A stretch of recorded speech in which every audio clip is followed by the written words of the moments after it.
Hello बंधु-बान्धवीসকল स्वागतम জানাইছো নতুন আন এটা ভিডিঅ'লৈ। বন্ধু-বান্ধৱীসকল আপোনালোকে বিএ ফাৰ্ষ্ট সেমেষ্টাৰ ৰিজাল্ট সকলোৱে পাইছে আৰু এইটো ভিডিঅ'ৰ জৰিয়তে আপোনালোকে মাৰ্কশ্বিটখন কেনেকৈ ডাউনলোড কৰিব সকলোখিনি জানিব পাৰিব। আৰু যিসকলে বিএ ফাৰ্ষ্ট সেমেষ্টাৰ ৰিজাল্ট এতিয়ালৈকে পোৱা নাই তেওঁলোকে ভিডিঅ'ৰ ডেছক্ৰিপশ্যনৰ লিংক আছে তাত গৈ ক্লিক কৰি পিডিএফটো ডাউনলোড কৰি ল'ব। এইখিনি আপোনালোকে ৰিজাল্টটো চাব পাৰিব। আৰু যিসকলে ৰিজাল্ট মানে মাৰ্কশ্বিটখন চাম বুলি ভাবি আছে চাব পৰা নাই তেওঁলোকক জনাই দিওঁ এইটো ভিডিঅ'ৰ জৰিয়তে আপোনালোকে আপোনাৰ মাৰ্কশ্বিটখন চাব পাৰিব। সো বন্ধু-বান্ধৱীসকল ফাৰ্ষ্ট আপোনালোকে গুগলত যাব লাগিব। গুগলত যে আপোনালোকে KKHSOU বুলি সাৰ্চ কৰিব। সাৰ্চ কৰাৰ পিছত ফাৰ্ষ্ট যেটো লিংক আপোনালোকে দেখিবলৈ পাব সেই লিংকটোত ক্লিক কৰিব। এই লিংকটোত ক্লিক কৰাৰ পিছত আপোনাৰ যেটো কৃষ্ণকান্ত সন্দিকৈ ৰাজ্য মুক্ত বিশ্ববিদ্যালয় অফিচিয়েল ৱেবছাইটখন খুলি আহিব। তাত আপোনালোকে কি কৰিব লাগিব অলপ তলপিনে আহিব লাগিব। স্ক্ৰল ডাউন কৰি অলপ তলপিনে আহিব। তলপিনে আহি আপোনালোকে চাৰিটা অপচন দেখিবলৈ পাব। চাৰিটা অপচনৰ ভিতৰত আপোনালোকে কি কৰিব লাৰ্নাৰ জোন যেটো অপচন আপোনালোকে দেখিবলৈ পাইছে সেই লাৰ্নাৰ জোন অপচনটোত আপোনালোকে ক্লিক কৰিব।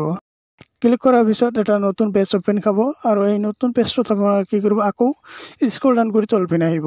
তলপিনে আহি আপোনালোকে কি কৰিব তাত বহুকেইটা অপচন দেখিবলৈ পাব। তাৰ ভিতৰত আপোনালোকে ই মাৰ্কশ্বিট যেটো লিখা আছে সেই ই মাৰ্কশ্বিটত ক্লিক কৰিব।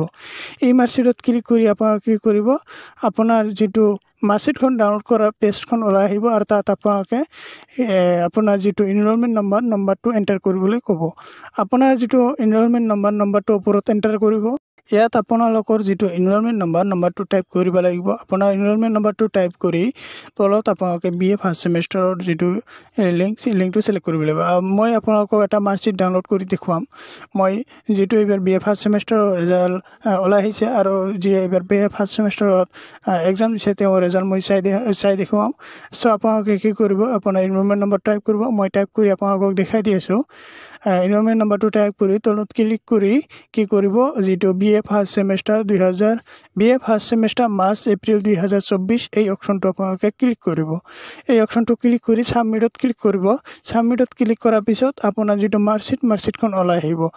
মই যেটো দেখাই দি আছো এয়া হৈছে মাৰ্কশ্বিটখন ওলাই আহিছে। এয়া দেখিছে আপোনালোকে 2024 বিএ ফাৰ্ষ্ট সেমেষ্টাৰৰ যেটো ৰিজাল্টৰ মাৰ্কশ্বিট এই মাৰ্কশ্বিটত আপোনালোকে দেখিবলৈ পাইছে যে যিজনে এক্সাম দিছিল তেওঁ সকলোখিনি ৰিজাল্ট পাছ হৈ গৈছে। তেওঁ কোনো ধৰণৰ বেক হোৱা নাই। তেওঁ সকলো সাবজেক্টতে পাছ আপোনালোকে দেখিবলৈ পাইছে। তলত পি বুলি লিখা আছে পাছ।